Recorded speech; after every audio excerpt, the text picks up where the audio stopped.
you. Thank you so much, Rochester. Rochester for Bernie. Wow, this is I'm so honored to be traveling with Bernie. First across Iowa, and then to a state that has a primary organized and run by the people called the government. Yeah, so the government does great things, like hold elections, make sure the traffic lights go red, then green. It's a wonderful thing. But thank you for having us here today. I've been traveling now on and off for the last 3 weeks with Bernie, so I've learned a number of things about him that I'd like to share with you today on this stage. He, in every single speech, I hear these words. I never get to see them in the sound bites on TV because it doesn't quite fit with the narrative that likes to be told. So I ask you, those of you who are filming this today, I know you don't have a choice in it because you're just the camera people, but thank you, camera people and sound people, for working here today. Yeah, thank you. And I'm a big believer that the sound people should be paid the same as the camera people. Just saying, the sound is just as important as picture.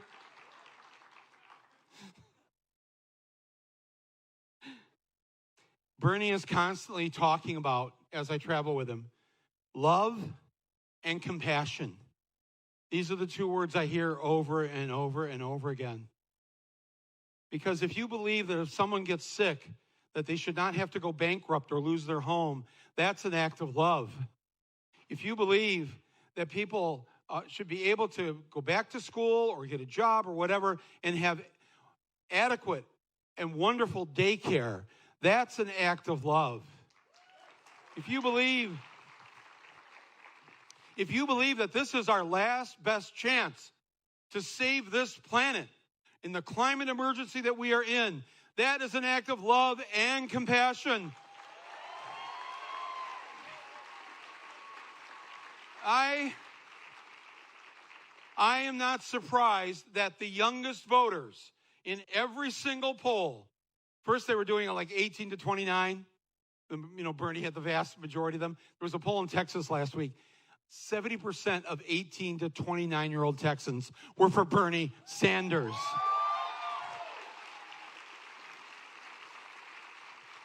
So then they started raising it. The next poll, it was, oh, that's too good. That looks, move it up to 18 to 35. 18 to 35, 52% of 18 and 35-year-olds were for Bernie. So then the next poll, they raised it to 18 to 45, and the number one candidate was Bernie Sanders. It's like, I think it's great when you're 45, you're still called a young voter. Well, I'm waiting for the next poll. Move it to 60, move it to 60. He won't come in first. 18 to 60. Why are the youngest people for Bernie? Why?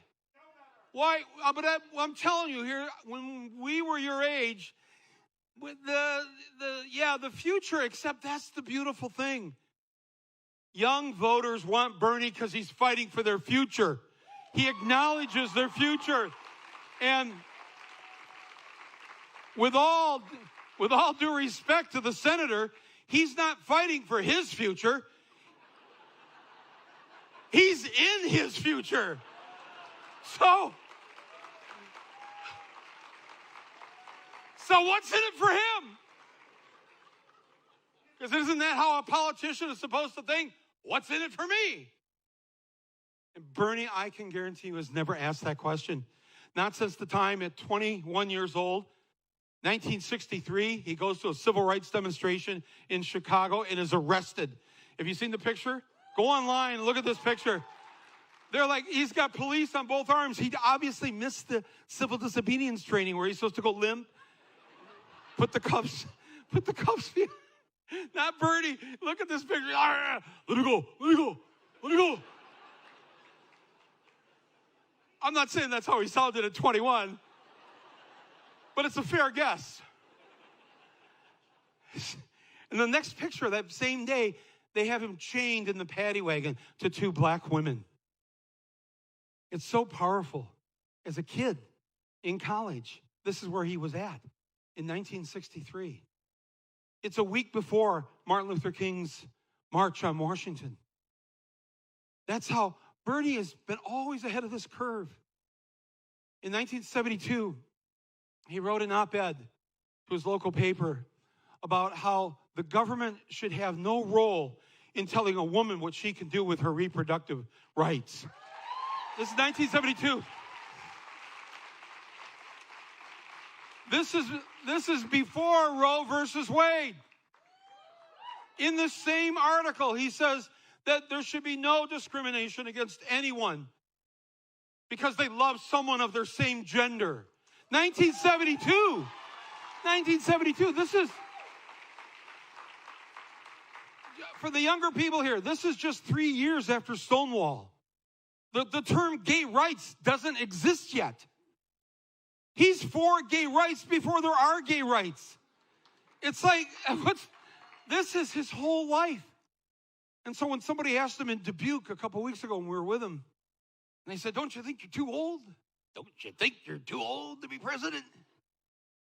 And he said, well, yeah, I am. But the advantage I have over my the kids here, he said the kids, that I'm competing with for the Democratic nomination. He says, I have a lifetime record. I have a lifetime record of standing on the side of the oppressed, of women, of people of color. Whatever it was, he was before people, some of us even were even thinking about it. He was thinking about it and getting arrested for it and walking the picket line with nurses and teachers and construction workers. When he was mayor of Burlington, he did this. He's management when you're mayor. He's out walking the picket line with the people picketing the city of Burlington.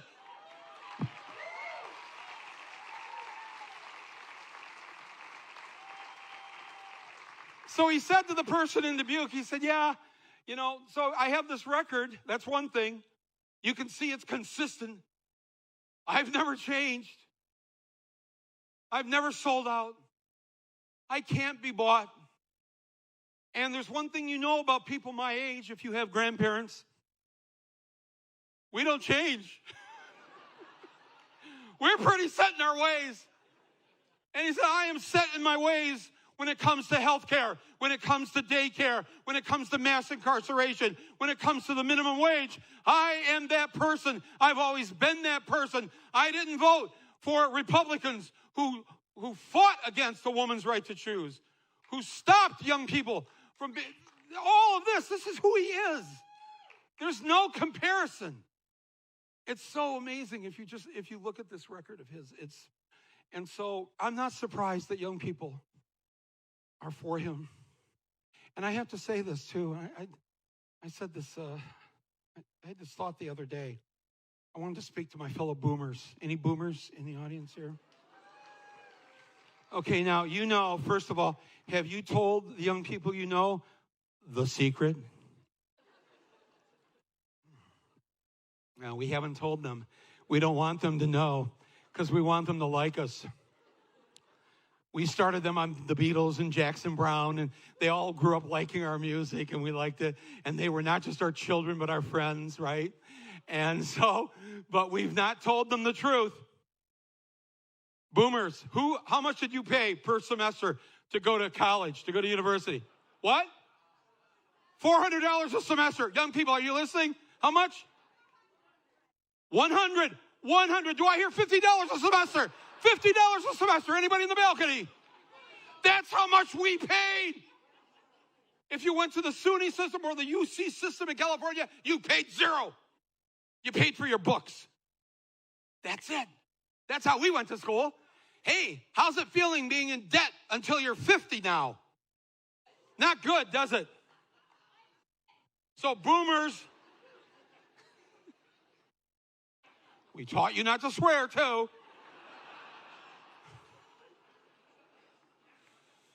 Boomers, now they know. Don't hate us, but that's the world we left you. We put you now in a debtor's prison at the age of 22, where you are shackled to a job that you may not like. You may hate it. It doesn't matter. You've got a monthly payment back to the government. And it's what I think the only thing you can't, when you get to file for bankruptcy or whatever, they've got you forever. This is so wrong, and Bernie is so offended by it. And let me tell you, his student debt was paid off a long time ago. So again, he has no personal interest in this. He gets nothing out of it.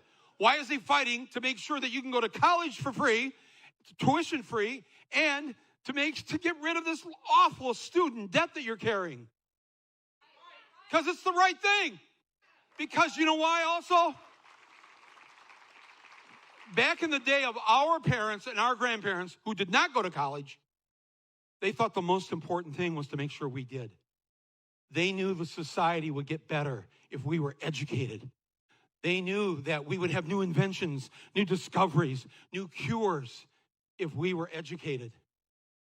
There's something very, very wrong with the way the system is set up to guarantee that we have so much stress, so much anxiety in this debtor's prison.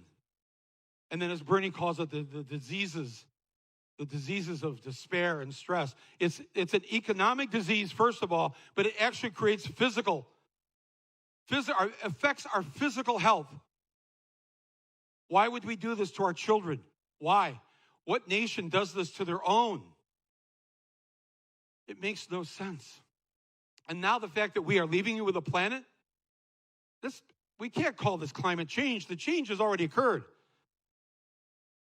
Bill McKibben, who's from the state next door, he told us 10 years ago, if we went past 350 parts per million of carbon in the atmosphere, it was too late. Remember that? 10 years ago, we were told there's no reversing it. There's nothing we can do to fix it. You know what we're at now? 415 parts per million. It's too late. That's what we've left our young people. Why are they for Bernie 18 to 29, 18 to 35, 18 to 45? Why? I wonder why. Maybe they want to live. Because I'll tell you, when the collapse truly happens, and it's in the process right now of happening, I won't be here. Bernie won't be here. Boomers, the ones that are working out, some of them will be here. My sister's with me here. She's a vegan. Lives in San Diego, great weather. She'll be here. But you'll be here, 18 to 45-year-olds. You'll be here, and you know you're going to be here, and you know what we've left you. A climate emergency where we should be screaming bloody murder, where we should be ringing every siren we can. And that's why you're for Bernie. That's why. He's the only one of these candidates that's going to make it happen. The others care about it too. I'm not saying that. And the others will work on it. But haven't we learned one thing from the great thing about Obamacare, which gave us awesome stuff? No pre-existing conditions on your parents till you're 26, et cetera, et cetera. But it's only halfway. It's a half measure. Are we not done with half measures? Bernie is the only candidate that will give us the full measure. Bernie is the candidate that's going to say, there's no halfway to the climate emergency. We have to go all the way. All the way. No halfway measures. All the great things that we've done, all the great things that we have accomplished. 100 years ago this year, women getting the right to vote. What if the suffragettes had said back then, well, no, that's okay. You can make it half the women. Well, just a half measure is good. It's better than nothing. Or half the women and half the states can vote. Would that be okay? What if Lincoln had said half the slaves can be free? No more half measures. The planet is dying. Our children are going to choke to death. They're going to drown on this planet. This is our moment. You know that, right? We don't get 4 more years of this. That's it. And so I've actually asked friends of mine who are for other candidates. I said, no, they're good. These are good. They all said something great last night at the debate, didn't they? Each one of them. Biden coming over and hugging Bernie. No, that was very sweet. Klobuchar's comment about why Buttigieg likes cartoons. And then the director, God bless the director who was over in the booth, immediately cuts to Buttigieg, and he had this, he had this cartoon thing that he was doing, and it was really weird. And I thought, well, Amy has a great sense of humor and timing. Elizabeth said great things. Steyer said great things. Andrew Yang said great things. This is a good group of human beings. But the reason why Bernie's the one, and the one to beat Trump, and the polls all show, the 4 or 5 of them, they show in different polls, beat Trump. But only Bernie beats Trump by the margin that he beats Trump at. And why is that? Why is that? Because the average American, even if they don't agree 100% with everything that Bernie stands for, they know that Bernie's a fighter. Bernie will not sell out. Bernie cannot be bought. That's the Bernie Sanders they know, and they know that they have their best chance of getting rid of Donald Trump with Bernie Sanders taking him on.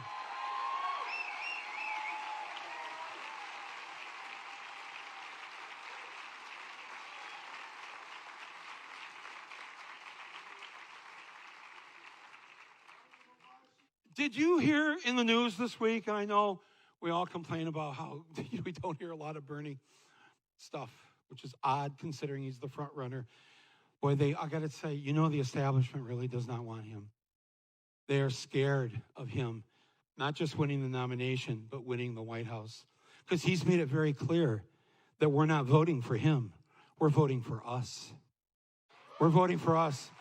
And Bernie's vision of January 20 next year is not just Bernie Sanders walking into the Oval Office, but teachers walking into the Oval Office, and nurses walking into the Oval Office, and all of us, everybody comes in with him. That's how his 4 or 8 years are going to be.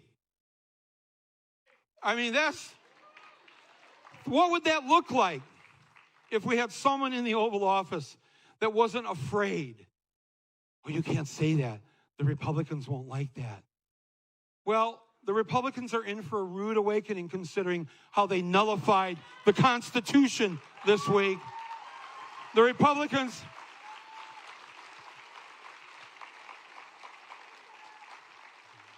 My dad was in the Marine Corps.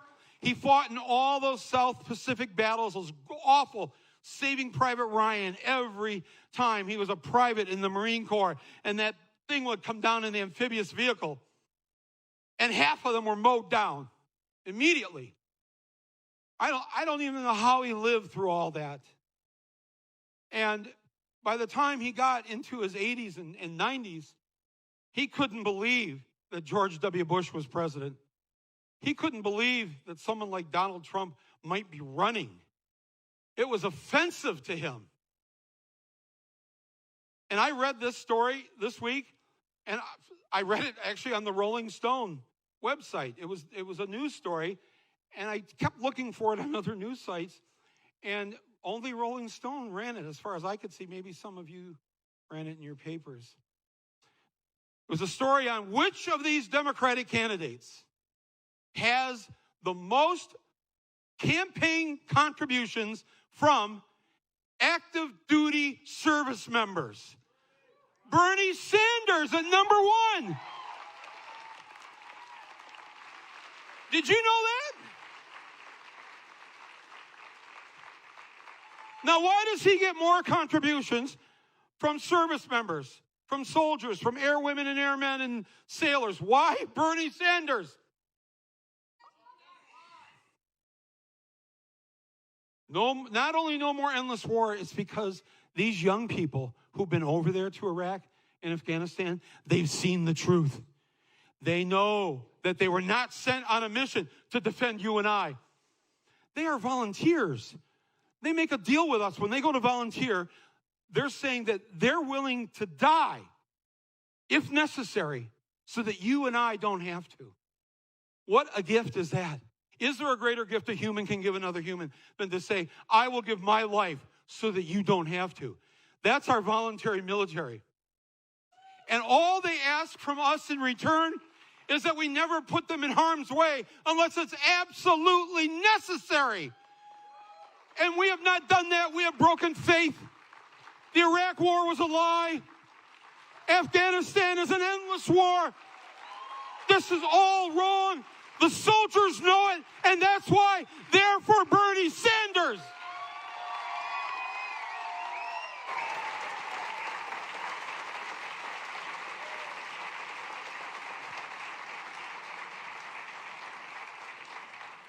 After the debate, we went, there was a little, I don't know what it was some bar area in one of the hotels there in Manchester.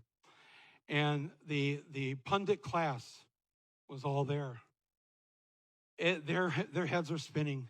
They can't explain away how is it that in all these polls now, not just in New Hampshire, but across the country, Bernie is number one.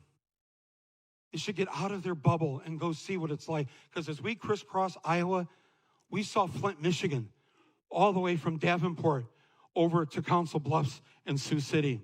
It's everywhere now. All the struggle of people trying to get by, of living from paycheck to paycheck. The majority of Americans not having $500 to their name so that they can get by. The majority not having $500. That's just so wrong. Where is the American dream? Bernie stands for that. Bernie will fight for this. Bernie is the person who is going to win. He's going to beat Trump. And if I hear this socialist thing one more time, I'm like laughing so much I don't understand. All Bernie sounds like is this: the first shall be last, and the last shall be first.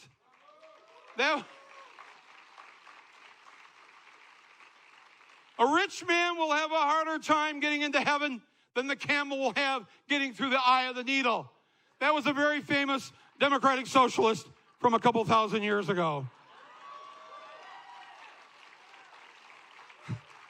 That democratic socialist, when he's given a sermon and there's only 2 pieces of fish and 5 loaves of bread and there's 5,000 people to feed, and he just said, go ahead and feed them. Just make sure everybody gets everybody gets a piece of something.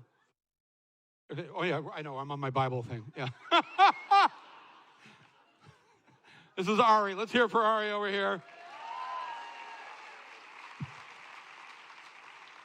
No, but we need to explain to our fellow Americans what this means. It means Franklin Delano Roosevelt, who was over and over again called a communist. He was called a traitor over and over and over again, but he had the guts and the courage to stand up to it. Bernie's the only one of these candidates who will not back down from the Republicans or from Donald Trump.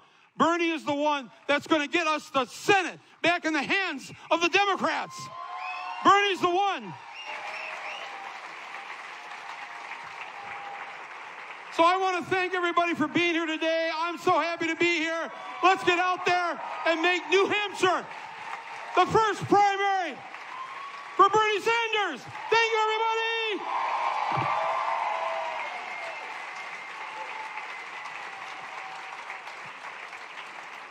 Please welcome U.S. Representative